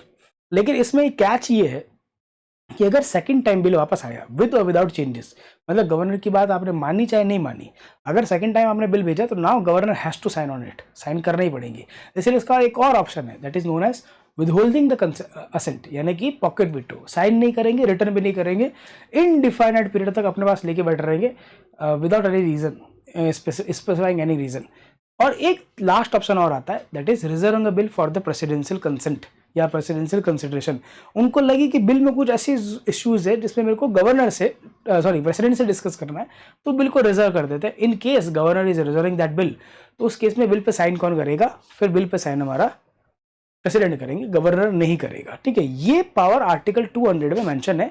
लेकिन यहाँ एक इंपॉर्टेंट पॉइंट आपने नोटिस किया होगा, मैंने चारों ऑप्शन बताए लेकिन टाइम लिमिट नहीं बताई। बिल आएगा तो कितने टाइम में साइन करना है, बिल कितने टाइम में रिकंसिडर कर सेंड करना है, विदहोल्ड किया तो कब विदहोल्ड करोगे। मान लो 4 महीने तो लेके बैठे हो कि पढ़ रहा हो अभी तक, उसके बाद कह रहे हो कि मैं विदहोल्ड कर रहा हूँ, ये तो रॉन्ग ही है। और प्रेसिडेंट के लिए रिजर्व किया तो प्रेसिडेंट को कितने टाइम में एक्शन लेना है ये भी नहीं लिखा। यही मेन इंपॉर्टेंट पार्ट है कि इस इंटायर सिनेरियो में तमिलनाडु ने एक नहीं दो नहीं अराउंड 13 बिल जो है पास किए थे लास्ट 3 ईयर्स में। सबको वहाँ के जो गवर्नर जी है उन्होंने रिजर्व कर लिया। कुछ को रिजर्व कर लिया, पहले डिसीजन मेकिंग नहीं की, फिर कोर्ट गया तो विदहोल्ड कर दिया, कुछ को रिजर्व कर लिया। ऐसा करके 10 to 12 बिल्स जो थे उनके अराउंड वो हमारे बस विदाउट कंसेंट पड़े पेंडिंग। तो ये तो रॉन्ग ही है। मान लो लेजिस्लेचर में आपकी गवर्नमेंट नहीं है, इट डजंट मीन ना कि सेंटर में अलग गवर्नमेंट, स्टेट में अलग गवर्नमेंट, आप साइन ही नहीं करोगे because governor is appointed by the central government. तो ये तो रॉन्ग ही है। In that particular case supreme court ने इंटरवेन किया और सुप्रीम कोर्ट ने कुछ गाइडलाइंस इशू की regarding signing on that particular bill, कि कोई बिल आएगा तो आपको कब साइन करना है उसके ऊपर। तो वो ये गाइडलाइंस है। उन्होंने ये कहा है कोर्ट ने, नॉट ओनली गवर्नर, प्रेसिडेंट के लिए भी कहा है कि governor has a maximum of 1 month to withhold assent on the aid and advice of the state cabinet. State की लेजिस्लेचर का बिल अगर आपके पास आता है तो 1 month के अंदर आपको विदहोल्ड करना पड़ेगा। ऐसा नहीं कि 6 महीने तो पहले रीड ही कर रहे हो फिर कहोगे विदहोल्ड करूंगा, नहीं। आपको अगर विदहोल्ड करना है तो विद इन 1 month डिसीजन लो। हाँ, after withholding that particular bill obviously आप उसको इनडिफाइनेट पीरियड तक विदहोल्ड कर सकते हो, लेकिन डिसीजन लेना पड़ेगा विद इन 1 month ताकि वो नया बिल लाए विद दोस पर्टिकुलर चेंजेस जो आपको पसंद नहीं आए। फिर है अगर आपको बिल को रिजर्व करना है प्रेसिडेंट के लिए तो 3 months के अंदर अंदर रिजर्व करना पड़ेगा। सिमिलरली अगर कोई आपको पॉइंट्स लगे कि कुछ चीज़ें ठीक नहीं है और बिल को मेरे को चेंजेस करवाने हैं तो रीसेंड आपको विद इन 3 months करना पड़ेगा। और लास्ट पॉइंट ये लिख दिया, अगर बिल रीपास होके वापस आया, मतलब वही रिकंसिडरेशन के बाद वापस आया, तो आपको विद इन 1 month साइन करने पड़ेंगे। कंसेंट मस्ट लिखा है, must grant consent with in maximum of 1 month, क्योंकि कॉन्स्टिट्यूशन में क्या लिखा है कि आफ्टर रिकंसिडरिंग दोज फैक्ट, माना चाहे नहीं माना उनकी बात, now you have to sign on it. Sign तो करने पड़ेंगे लेकिन कब। तो मैं तो अननेसेसरी मान लो उसको 1 साल से साइन नहीं कर रहा हूं, तो कॉन्स्टिट्यूशन कह रहा है you must sign on it, और आप उसको 1 साल से लेके बैठो कि सर कॉन्स्टिट्यूशन ने ये कहा है साइन करना है, मैं साइन करने को मना थोड़ी कर रहा हूँ, बट आज ही क्यों करूँ, थोड़ा 6 महीने बाद कर दूंगा, ये तो रॉन्ग है। तो in that particular case supreme court ने यहाँ कह दिया कि 1 month में साइन करना पड़ेगा अगर बिल हमारा रीपास होके आता है। तो यही चीज़ लिख भी दी है यहाँ पर मैंने ओवरऑल, ताकि आपको चीज़ें क्लियर हो जाए। फिर गवर्नर की पावर, प्रेसिडेंट की पावर, ये सब पॉइंटर्स भी यहाँ लिख दिए ताकि आप उनको भी अच्छे से कवर कर लो। ठीक है, चलो ये हो गया एक और टॉपिक हमारा। अगला टॉपिक है एंटी ट्रस्ट केस। ये CCI approves Google's anti trust settlement. Fine लगा दिया फिर से बेचारे के ऊपर। लास्ट 2-3 साल से फाइन ही खा रहा है ये। हरकतें ऐसी है, इसीलिए यही होगा। आपने फ़ोन यूज़ लिया होगा और फ़ोन के अंदर जब ऐप डाउनलोड करना है तो आपके पास अगर एंड्रॉयड है तो in that particular case Apple का प्ले स्टोर, सॉरी एंड्रॉयड का प्ले स्टोर आता होगा, गूगल प्ले स्टोर है ना, जो गूगल पावर्ड है। सारी ऐप वहीं से मिलती है। आप थर्ड पार्टी ऐप ले सकते हो, ऐसा मना नहीं है, लेकिन उसमें आपको कुछ चेंजेस करने पड़ते हैं। तो सिक्योरिटी जब आप चेंजेस करते हो और माई चांसली आपके फ़ोन में कुछ गड़बड़ हो जाए तो सबसे पहला कस्टमर केयर एक ही बात कहेगा, why you downloaded third party app. हमने तो आपको नहीं कहा था करने के लिए, अब आपने किया तो उसमें वायरस थे। Due to that particular thing अब आप की जो वारंटी थी, जो भी थी फ़ोन के ऊपर, वो ख़त्म हो गई, वो एंड हो गई। अब हम आपके फ़ोन को ठीक नहीं कर सकते। ये तो चलो सेकेंडरी थिंग हुई, बात की कहानी है। लेकिन आपके पास गूगल प्ले स्टोर के अलावा ऑप्शन भी तो नहीं है कुछ डाउनलोड करने का। भाई गूगल सर्च इंजन है, लेकिन मोस्ट ऑफ द लोगों को नहीं पता कि गूगल के अलावा भी तो है ना। ओपेरा हो सकता है, या फिर मोज़िला फायरफॉक्स हो सकता है, माइक्रोसॉफ्ट का बिंग हो सकता है ना, और भी बहुत सारे जो है ब्राउज़र्स है, वो सब भी तो यूज़ कर सकते हैं ना हम लोग। लेकिन क्योंकि बाय डिफ़ॉल्ट सेटिंग में ही होता है गूगल सर्च इंजन, तो हम क्यों अननेसेसरी कुछ और सर्च करेंगे। लोगों का ये माइंडसेट होता है कि ये करना, ऑलरेडी गूगल है ना। तो ना चाहते हुए भी एक ऐसा मोनोपोली क्रिएट हुआ, एक ऐसी प्रैक्टिस डेवलप हुई जिससे मोनोपोली क्रिएट हो गया। इसको कहते हैं एंटी ट्रस्ट एक्टिविटीज़, कि जानबूझ के कुछ ऐसी चीज़ें करना, मार्केट प्रैक्टिसेस ऑप्ट करना कि लोग जो है मार्केट में देखिए कि मोनोपोली है, इसके अलावा कोई ऑप्शन ही नहीं है। तो फ़ोन तो बहुत सारे यूज बनते हैं अलग अलग कंपनी के, है ना, सैमसंग का है, लेनोवो का है, कोई और कंपनियां भी होगी जिनका फ़ोन बनता होगा, लेकिन सबका सिस्टम जो है वो एंड्रॉयड ही है। आपको किसी ने ऑप्शन तो नहीं दिया कि जो है लिनक्स भी हम ले लें। क्या पता आपको ऑप्शन देता कि ये हटा के लिनक्स डाल सकते हो, है ना, वो सब तो था नहीं। तो जब इस तरह की एक्टिविटी बनती है तो उसको एंटी ट्रस्ट कहते हैं। इस तरह की जो मोनोपोली रहती है, बिजनेस प्रैक्टिस बनती है, इसको रोकने के लिए जो लॉ आता है उसको एंटी ट्रस्ट एक्ट कहते हैं। तो इंडिया में भी कुछ चीज़ें ऐसी हुई, not related to the phone. इस बार एंड्रॉयड टीवी न्यूज़ में, लास्ट ईयर फोन न्यूज़ में था, इस बार टीवी न्यूज़ में। वंस अगेन किसी ने टीवी परचेज किया होगा, वो एंड्रॉयड टीवी होगा, उसको ऐप डाउनलोड करनी थी तो वो प्ले स्टोर से मिली। तो उन्होंने ये कहा कि देखो सर, ऐसी बात है, प्ले स्टोर से क्यों करूँ, मेरी टीवी है, एंड्रॉयड टीवी वाला पार्ट चल रहा है, मेरे को अगर अब लेनी है ऐप तो मैं किसी और से ले लूँ। और why on specific version only, कि इसी पे चलेगी, किसी और पे नहीं चलेगी, ये तो गड़बड़ है। मान लो मेरा फ़ोन ओल्ड हो गया, 3 साल 5 साल हो गए, 10 साल हो गए, और वो ऐप मेरे फ़ोन पे नहीं चल सकती, तो आपको या तो अपने आप अपडेट्स देनी चाहिए थी ताकि मेरा ऐप रन करे, या फिर एक लोअर पर्टिकुलर वर्जन के लिए ऐप बनाना चाहिए था। ये कंपनी की रिस्पॉन्सिबिलिटी है। एक भाई साहब ने कर दिया केस कि सर ये गड़बड़ है, ये नहीं चलेगा। तो इंडिया के अंदर जो कंपटीशन एक्ट एग्जिस्ट करता है, once again anti trust law जो एग्जिस्ट करता है ऑफ 2000, उसके सेक्शन में ये चीज़ लिख रखी थी, उसको बेसिस बना के उन्होंने केस कर दिया। फिर वो कल्प्रिट डिक्लेयर हो गया कि हाँ गूगल ने ऐसा किया तो है। तो इन दैट केस उस पर फाइन लग गया 20.24 करोड़ का, जो हमारा जो है अलाउ करेगा उन पर्टिकुलर मैन्युफैक्चरर्स को, जो भी इसने बनाया होगा, कि वो एक ऐसा ऐप डेवलप करे जो नॉन गूगल एंड्रॉयड डिवाइस में भी आराम से रन कर जाए। और गूगल ने मैटर को सेटल करने का भी कहा है, जिसमें वो पैसा देगा। तो एक छोटी सी 25,000 की जो भी पर्टिकुलर टीवी रही होगी, उसमें उसको 20 करोड़ देने पड़ गए। ये सब किसने किया? ये इस लॉ को इम्प्लीमेंट करने वाला बॉडी CCI ने किया, है ना। ये वो बॉडी है, CCI नाम है इसका, ये याद रखना है। ये इसकी हिस्ट्री लिख रखी है, ये कवर करना है। एंटी ट्रस्ट क्या होता है बता दिया है। India is trying to come up with a new bill जिसका नाम है डिजिटल कंपटीशन बिल, जो 2002 के एक्ट को अपडेट करेगा। तो ये अभी बिल ही है, हमारा एक्ट नहीं बना है ना। तो इसको एक बार रीड कर लेना, इन केस कोई डाउट आ जाए तो पूछ लेना, ठीक है। चलो नेक्स्ट पार्ट में चलेंगे।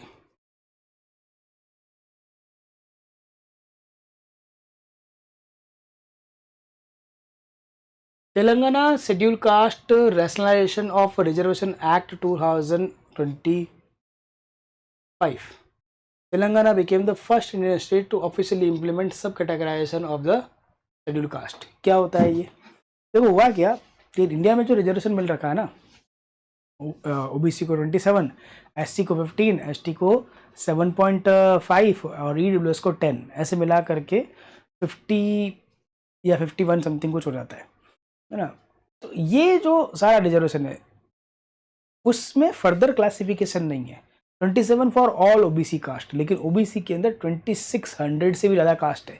तो अगर इतनी सारी जो कास्ट है उनके लिए 27% रिजर्वेशन है, तो how you are going to ensure as a government कि उस 27% में रिजर्वेशन में ओबीसी की हर एक जो सब कास्ट है, क्लास है, उन सब का रिप्रेजेंटेशन है, सबको उसका बेनिफिट मिल रहा है इन एजुकेशन इंस्टीट्यूट और जॉब्स वगैरह सब में। ये तो नहीं पॉसिबल है कि हर 2600 या मोर देन 2600 जितने भी कास्ट है तो हर एक सब कास्ट का पर्सन उसके अंदर हो। Similarly in the SC/ST also same scenario कि जितनी भी सब कास्ट आती है इन द SC कैटेगरी, वो सबका रिजर्व बेनिफिट मिला है सबको इक्वली, या फिर एटलीस्ट नॉट इक्वली तो सबका रिप्रेजेंटेशन है ऑन दोज 15%। ये नहीं पॉसिबल है। तो बेटर थिंग क्या हो कि मैं इस 15% को डिवाइड कर दूँ अमंग द SCs, है ना, फर्दर क्लासिफिकेशन कर दूँ। ए को मान लो 2% दे दिया, बी को 3% दे दिया, है ना, 1 को सी को मैंने 1% दे दिया, 5% मैंने डी को दे दिया, ऐसा रिमेनिंग मैंने ई को दे दिया। SC में है तो ओवरऑल 15% का रिजर्वेशन, लेकिन I just divided among the groups. ये SC के अंदर कुछ कास्ट होगी जिनको 2% रिजर्वेशन मिलेगा, ये कुछ कास्ट होगी जिनको 5% मिलेगा, ये कुछ और होंगी विद इन SC जिनको 4% मिलेगा। ऐसे आई कैन इंश्योर कि एटलीस्ट मैक्सिमम टू मैक्सिमम जो सब कास्ट है विद इन SC उनको बेनिफिट ऑफ द रिजर्वेशन मिले इन जॉब्स और एजुकेशन इंस्टीट्यूट्स। इसको कहते हैं सब कैटेगराइजेशन। तो सब कैटेगराइजेशन में लास्ट ईयर एक केस था जिसका जजमेंट आया था 2024 में, अराउंड अक्टूबर में या नवंबर में, जहाँ सुप्रीम कोर्ट अलाउड सब कैटेगराइजेशन कि SC के जो रिजर्वेशन है हमारा SC और STs का, उसमें हम सब कैटेगराइजेशन कर सकते हैं और स्टेट कैन डू सो।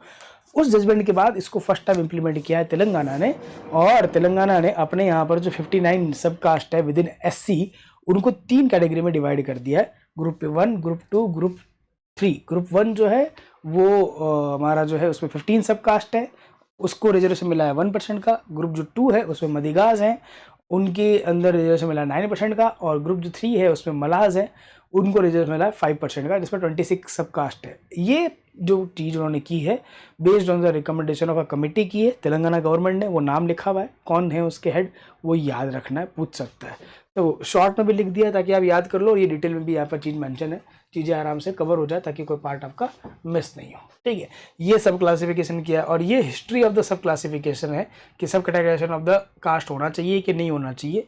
ये उसकी इंटायर हिस्ट्री है, कहाँ से कहानी स्टार्ट हुई थी। 1975 पंजाब से स्टार्ट हुई थी, फिर Andhra Pradesh become the second state after Punjab जिसने ये चीज़ किया था, लेकिन उनको कोर्ट में चैलेंज कर दिया तो एक केस आया था, दैट इज EV चन्नैया। तो कोर्ट सेट की आंध्र प्रदेश का डिसीजन वाज रॉन्ग। इसको बेस बना करके पंजाब का जो 1975 वाला पार्ट था उसको भी बेसिस बनाया कि उसको भी रॉन्ग करो, जब इसको आपने कहा था इन दैट केस। तो इन दोनों में कॉन्ट्रोडिक्टरी व्यूज थे, तो इसको हायर जजेस की बेंच ने लास्ट ईयर अनाउंस किया था कि नो, स्टेट कैन सब कैटेगराइज SC रिजर्वेशन, स्टेट्स के पास ये पावर रहेगी। तो ये पॉइंटर्स लीगल हिस्ट्री का पार्ट है, ये कवर करना है। फिर अबाउट रिजर्वेशन है, कब कब कैसे कैसे रिजर्वेशन की स्टार्टिंग हुई है ना, ऑल सब इंपॉर्टेंट पॉइंटर्स इसके अंदर आ गए ताकि आपका कोई पार्ट रिजर्वेशन से रिलेटेड मिस नहीं हो। कोई डाउट आ जाए इस स्टैटिक फैक्ट में तो पूछ लेना, है ना, जो रिजर्वेशन का स्टैटिक फैक्ट है उसे पूछ लेना, कमेंट सेक्शन में ड्रॉप कर देना, I will answer those particular query. लेकिन ये इंपॉर्टेंट है, आपको इस पर क्वेश्चन श्योरली पूछा जा सकता है। नेक्स्ट आ जाए,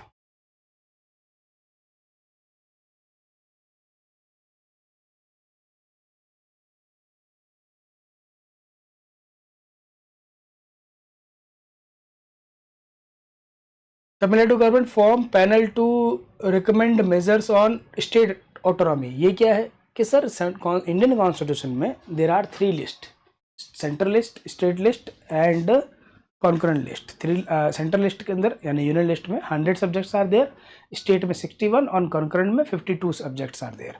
ये क्यों डिवाइड किया, ये 3 लिस्ट क्यों बनाए? To separate the powers. Federalism हम प्रमोट करते हैं तो लिखना तो पड़ेगा, इस पे सेंट्रल लॉ बनाएगा, इस पे स्टेट, इस पे दोनों मिलकर बना लेंगे। तो we simply implemented separation of power principle by introducing this kind of separation, this kind of 3 list. ये तो ठीक है, लिख दिया, अच्छी बात है, लेकिन फिर भी few conflicts are there. State का और सेंटर का कॉन्फ्लिक्ट रन करता ही रहता है, और ख़ास करके सदर्न स्टेट का विद द सेंट्रल गवर्नमेंट थोड़ा पॉलिटिकल डिवाइड भी है उनके अंदर। तो इन दैट केस तमिलनाडु ने कहा है कि हाउ वी कैन इंश्योर कि नेशनल इंटीग्रिटी भी बनी रहे और स्टेट को थोड़ी और ज़्यादा पावर मिले।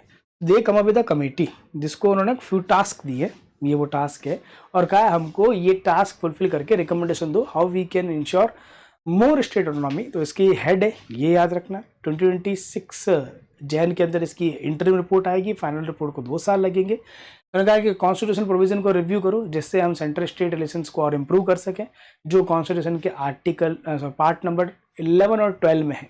फाइनेंशियल जो पॉइंट्स है वो 12 में है, लेजिस्लेचर और एडमिनिस्ट्रेटिव पॉइंट जो वो हमारे 11 नंबर पार्ट में ये लिखे हुए भी यहाँ पर बने, है ना। तो वो आप इंश्योर करो। फिर ये देखो कि कुछ सब्जेक्ट ऐसे थे जिनको हमने रिमूव किया था in 1976 by this particular amendment, यहाँ लिखा हुआ है from the central state list to concurrent list. तो कैसे हाउ वी कैन इंश्योर कि we can simply restore those particular subject in the state list. Education भी उसमें से वन ऑफ द पार्ट है, क्योंकि एनईपी को लेके कॉन्फ्लिक्ट होता रहता है। फिर कहा है कि मैक्सिमम ऑटोनॉमी कैसे इंश्योर करें without affecting integrity of the nation, ये आप बताओगे हमको। और एडमिनिस्ट्रेटिव बर्डन को कैसे रिड्यूस करें, क्योंकि जो चैलेंजेस आते हैं, बिकॉज जो आईएएस ऑफिसर होते हैं उनको अपॉइंट सेंटर करता है, लेकिन विद इन स्टेट तो स्टेट पर कंट्रोल रहता है वाया सेंटर, तो वो बताओ कैसे करें हम उसको रिजॉल्व। और एक पास्ट में एज ए गवर्नर कमेटी बनी थी, वही उस समय भी डीएम के गवर्नमेंट ही थी देन, उन्होंने भी कुछ रिकमेंडेशन दी थी। तो कह रहे हाउ वी कैन इंश्योर कि इनके रिकमेंडेशन को इंप्लीमेंट कर दे, ये आप हमको बताओगे। तो ये कमेटी फॉर्म किया, और ये सेंट्रल स्टेट रिलेशंस है जो मैंने स्टार्टिंग में बताया। ये 3 पार्ट्स हो गए जहाँ ये मेंशन है हमारे। ये वो पावर डिस्ट्रीब्यूशन हो गया, union list, state list, concurrent list, ये यहाँ पर लिखा हुआ है, ये आपको कवर कर रहे हैं। एडमिनिस्ट्रेटिव पावर्स क्या है ये सब मैंने यहाँ लिख दी है। In case there are some issues between central state, तो ये कमेटी बनती है जिसका नाम है inter state council under article number 263। यहाँ हेड पीएम होता है, यहाँ बैठ के स्टेट के सीएम्स के साथ, यूनियन टेरिटरी के सीएम और एलजीस के साथ बैठ के चीज़ों को डिस्कस करके हम प्रॉब्लम रिजॉल्व कर सकते हैं। ये भी एडमिनिस्ट्रेटिव रिलेशंस है, और ये पास्ट की मेजर रिकमेंडेशंस है, मतलब पास्ट में भी कमिटीज़ बनी है। जो भी आप पॉइंट्स इसमें पढ़ोगे ना कमेटी वाले रिकमेंडेशंस में, सब सिर्फ पॉइंट्स है, बात किसी की नहीं मानी आज तक। तो ये भी देखते क्या होता है, मानते हैं नहीं मानते, लेकिन ये कवर करनी है, बिकॉज लास्ट ईयर एलेट में इसके ऊपर क्वेश्चन था, पंची कमीशन के ऊपर इस पर क्वेश्चन पूछा था। तो हो सकता है इस बार भी आ जाए कोई पार्ट हमारा जो इम्पोर्टेंट हो।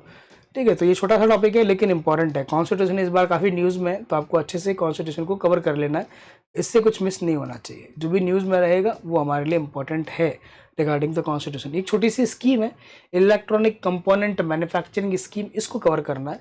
ये PLI का हमारा एक सब स्कीम मान लो, जिसमें गवर्नमेंट इज ट्राइंग कि आने वाले कुछ टाइम पीरियड के अंदर जो इंडिया में इलेक्ट्रॉनिक इक्विपमेंट की मैन्युफैक्चरिंग है वो हम कैसे और बूस्ट करें, है ना।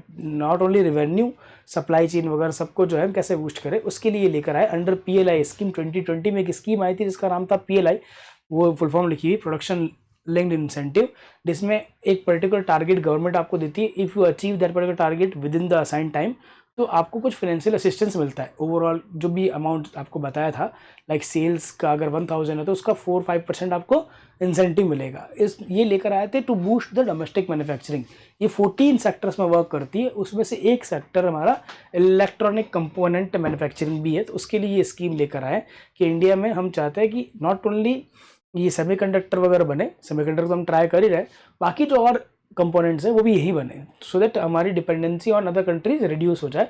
ये गवर्नमेंट स्कीम अभी लेकर आई है। अभी टोटल आउटले इसका 22,919 करोड़ से, जो 6 ईयर के लिए लेकर आए। 1 ईयर का इसके अंदर एक और पर्टिकुलर हमारा गेस्टेशन पीरियड रहेगा, जहाँ गवर्नमेंट विल इंश्योर कि आपको जो भी गवर्नमेंट ने फाइनेंशियल असिस्टेंस दिया है वो आप 1 ईयर और एक्सटेंड करना है या फिर 1 ईयर रुक के वापस मनी रिटर्न करना है, वो कर सकते हो। तो 1 ईयर का एक एक्स्ट्रा पार्ट इसमें ऐड किया है, ये याद रखना आपको। और ये पास्ट की गवर्नमेंट की स्कीम्स है जो उन्होंने इलेक्ट्रॉनिक सेक्टर को बूस्ट करने के लिए की है। जैसे इंडिया में सेमीकंडक्टर मैन्युफैक्चरिंग को प्रमोट करने के लिए इंडिया सेमीकंडक्टर मिशन, जिसमें 76,000 करोड़ गवर्नमेंट ने दिए थे, ठीक है ना।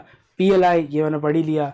आप जब आप सेमीकंडक्टर बनाओगे तो आपने कई बार देखा होगा, जो चिप लगी होती है इन मोबाइल फ़ोन या कोई इलेक्ट्रॉनिक टॉय आपने तोड़ा होगा, तो उसमें बहुत सारी लाइंस बनी होती है, वो भी काइंड ऑफ डिज़ाइनिंग है। तो चिप तो बना लोगे, लेकिन चिप पर वो जो इंजीनियरिंग करनी है, वो जो डिज़ाइन करना है कि ये बटन क्लिक करने पर ये दबना चाहिए, वो सिग्नल इसके थ्रू जाता है। तो वी नीड अ सिस्टम जिसमें सिर्फ चिप नहीं बने, उसकी डिज़ाइनिंग भी यहीं हो, तो उसके लिए ये स्कीम लेकर आए थे हम।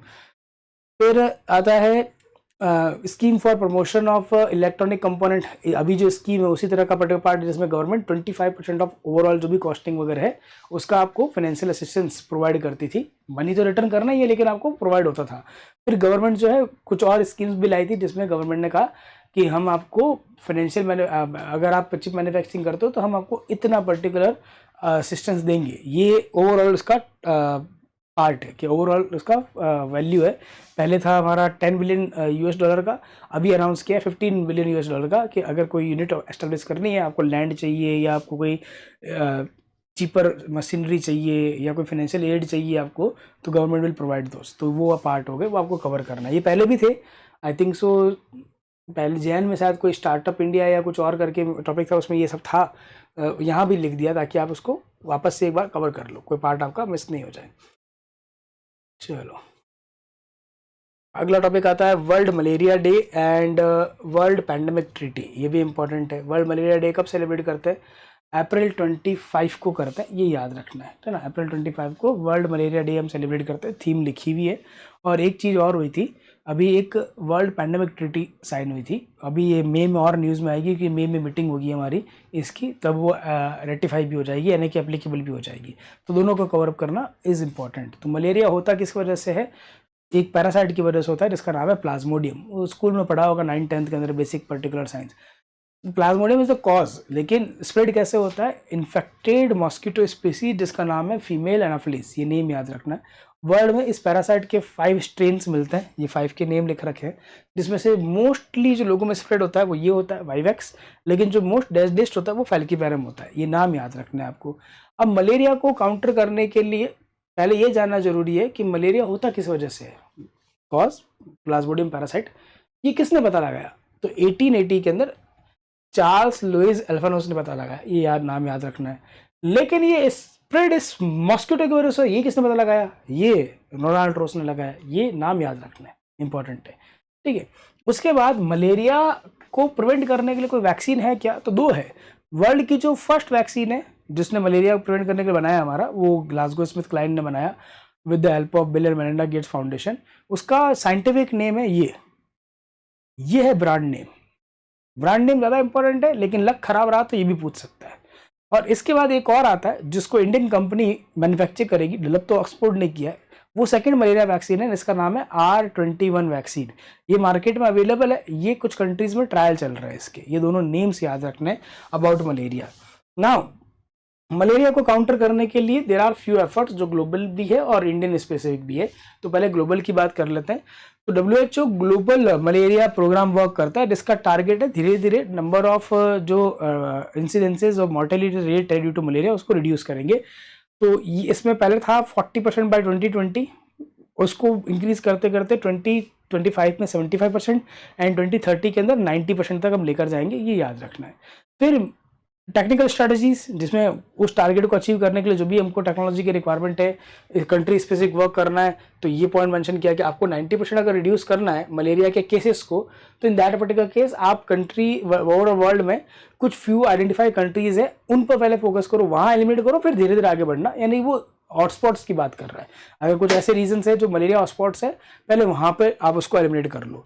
फिर इंडिया स्पेसिफिक पार्ट है, तो इंडिया में भी वही है, सेम टाइमलाइन जैसे मलेरिया का था ग्लोबल में, वो यहीं पर है। 2030 तक हमको ओवरऑल एलिमिनेट करना है डिजीज़ को। तो ये यहाँ पे लिखा हुआ है, ये याद रखना है।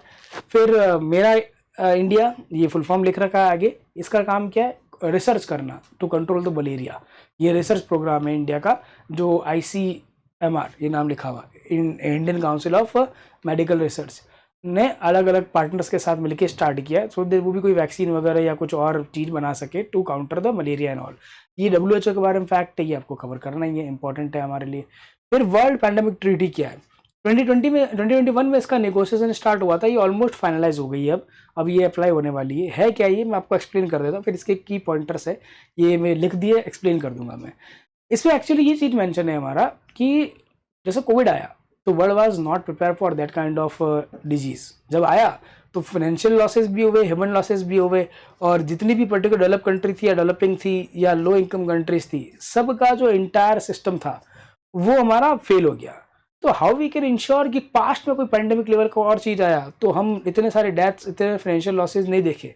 तो उसके लिए उन्होंने ट्रिटी फाइनलाइज की जिसका नाम रखा world sorry world pandemic treaty. ये 2021 से नेगोशिएट हो रही है, अभी ऑलमोस्ट फाइनलाइज हो गई और होप करते हैं कि मई में जो मीटिंग होने वाली है वो हमारा उसको रेटिफाई भी कर दे।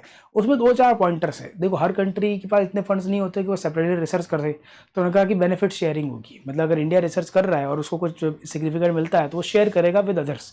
वही चीज़ बाकी कंट्रीज़ पे भी, कि डेवलप्ड वर्ल्ड ने कुछ रिसर्च किया तो वो भी शेयर करेगा। मैन्युफैक्चरिंग मान लो है हमारा फैसिलिटी, तो जब हम वैक्सीन बनाएंगे वो सबके साथ शेयर करेंगे।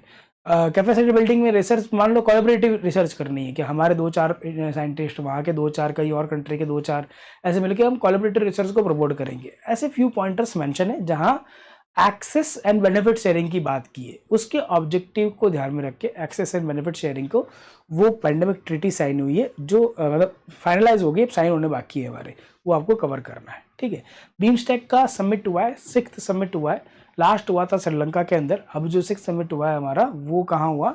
थाईलैंड के अंदर हुआ, बैंकॉक के अंदर हुआ। ये नाम याद रखना है आपको, कंट्री का पूछ सकता है। What was the theme? तो थीम लिखी है प्रॉस्पेरस, रेजिलियंस एंड ओपन। ये नाम याद रखेंगे। इसके बाद कौन होस्ट करेगा? बांग्लादेश। कैसे होस्ट करेगा वो तो देखने वाली बात होगी। बांग्लादेश के हालात तो गड़बड़ है, तो कैसे होस्ट करेगा, कब करेगा, वो अलग पार्ट है। बीमस्टेक क्या है कि सर 1997 के अंदर 4 कंट्रीज़ की मीटिंग हुई थी। ये 4 कंट्रीज़ है वो, उन्होंने एक बॉडी बनाई थी थ्रू दिस पर्टिकुलर डिक्लेरेशन, जिसका नाम रखा था बिस्ट ईसी।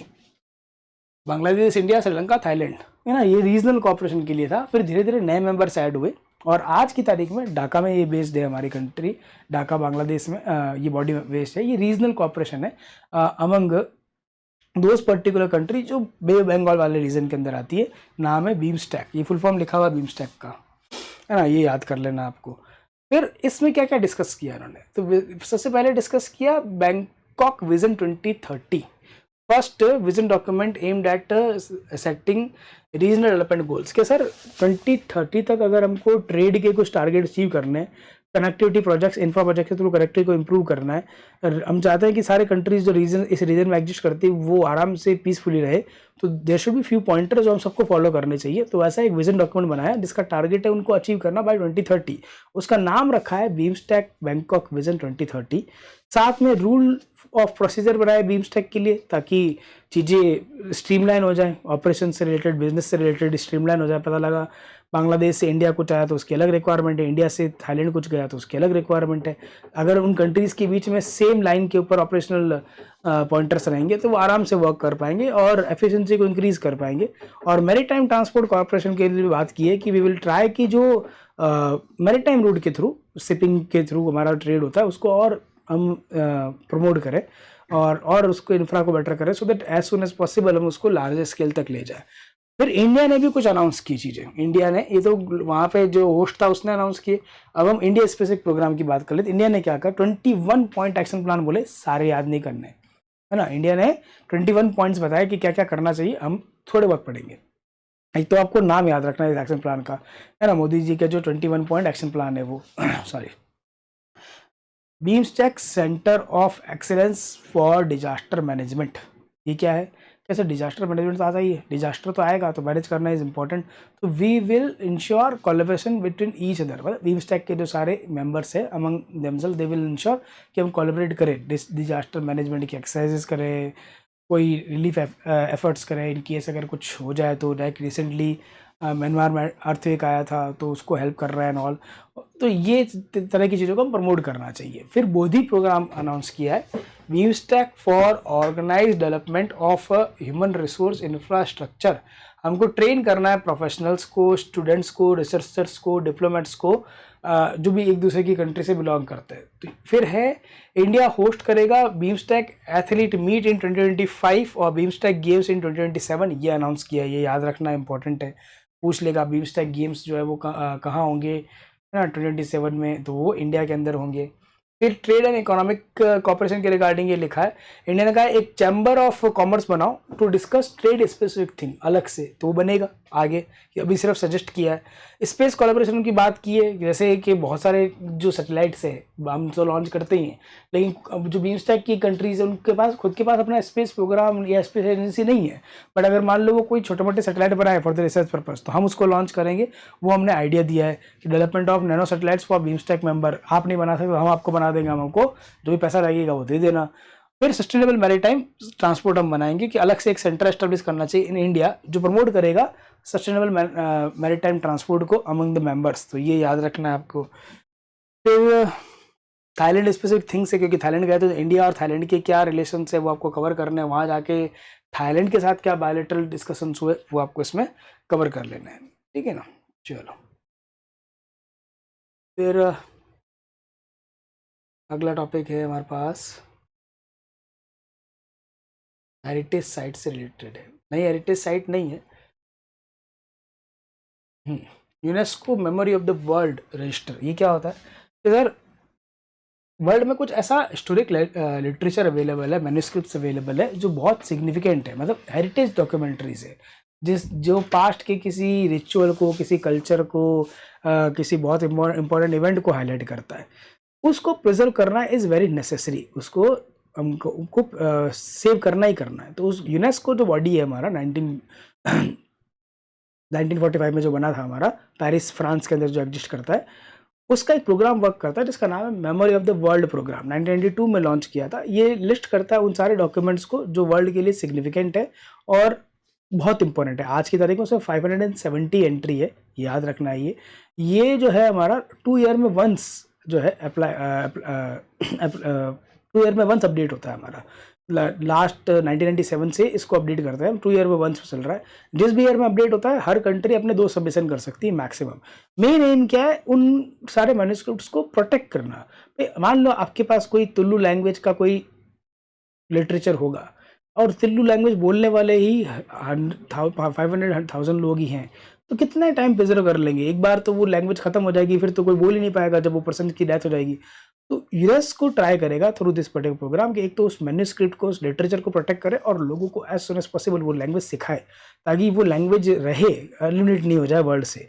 तो ये वो प्रोग्राम है यूनेस्को का। इंडिया की 2 पर्टिकुलर मैन्युस्क्रिप्ट्स में ऐड हुई है, एक तो भगवत गीता और एक नाट्यशास्त्र, ये आपको इसमें कवर करना है ना। इंडिया की मल्टीपल एंट्रीज और भी है, कुछ कॉमन एंट्रीज भी है मल्टीपल कंट्रीज के साथ, वो लिख दिए यहाँ पर मैंने, आप कवर कर लेना। इसमें जो सिर्फ इंडिया से रिलेटेड नहीं है, अबाउट यूनेस्को भी लिख दिया है, भगवत गीता के बारे में, नाट्यशास्त्र के बारे में आपको पता है, नहीं पता तो काम काम के फैक्ट यहाँ लिख दिए।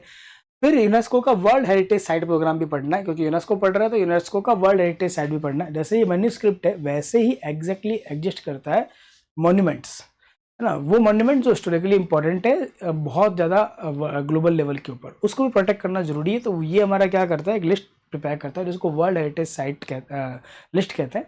वो प्रोग्राम जो है हमारा वर्क कर रहा है 1972 से, इफेक्टिव हुआ था 75 में। एज ऑफ नाउ इंडिया की 43 साइट्स जो है वो इसके अंदर आती है, याद रखना है। टॉप 3 में इंडिया नहीं है, इटली, चाइना और जर्मनी है, और 43 कंट्रीज़ के साथ में इंडिया जो है नंबर 6 पर अवेलेबल है, ये याद रखना है आपको। लेटेस्ट एडिशन कौन सा हुआ था, लास्ट ईयर हुआ था आसाम के मोइडम्स, और उसके बाद 2023 के अंदर कुछ हुआ था, लास्ट ईयर तो एक ही ऐड हुआ था। ओवरऑल 3 कैटेगरीज के अंदर ये होता है, कल्चर, नेचुरल और मिक्स। इंडिया के पास एक मिक्स साइट भी अवेलेबल है, जो ये काजीरंगा हमारा नेशनल पार्क है, ये नाम याद, कंचनजंगा नेशनल पार्क है, ये याद रखना है आपको। उसके बाद इंडिया की फर्स्ट हेरिटेज साइट जो है वो 4 थी 1983 के अंदर, चारों एक साथ आई थी, तो ये याद करना है आपको, इंपॉर्टेंट है। ओनली IWC साइट यानी कि इंडस वैली साइट जो है, जो उसको वर्ल्ड हेरिटेज साइट डिक्लेयर किया हमने, वो डोलावीरा गुजरात के अंदर है, ये याद रखना इंपॉर्टेंट है, इस पर क्वेश्चन आ सकता है। फिर ये रिलेटेड फैक्ट है पास्ट बाय, ये आपको थोड़ा और पढ़ना है, एक्स्ट्रा सेल्फ पढ़ना है, थोड़ा रिसर्च करके, ज़्यादा नहीं, इनको नाम सर्च करना विकीपीडिया से, जो स्टार्टिंग के फर्स्ट पैराग्राफ में 4-5 पॉइंट है वो आपको इसमें कवर करने, जो सिग्निफिकेंट रहेंगे हमारे लिए थोड़ा, ठीक है। चलो ये सबमिट वाला पार्ट वो हो गया। अब क्या है ये देख लेते हैं। अब मिसलेनियस आ गए, ये आपको सेल्फ कवर करना है, मिसलेनियस वाला पार्ट को रीड करना और कोई डाउट वगैरह आ जाए तो पूछ लेना है। तो यहाँ आपकी CLAT express of April month होती है फिनिश। ये था अप्रैल मंथ का वन शॉट। आई होप कि जितने भी सारे इंपॉर्टेंट टॉपिक थे उनका ओवरव्यू आपको मिल गया होगा। कवर आप क्लैट एक्सप्रेस से कर लेना, कोई दिक्कत नहीं है।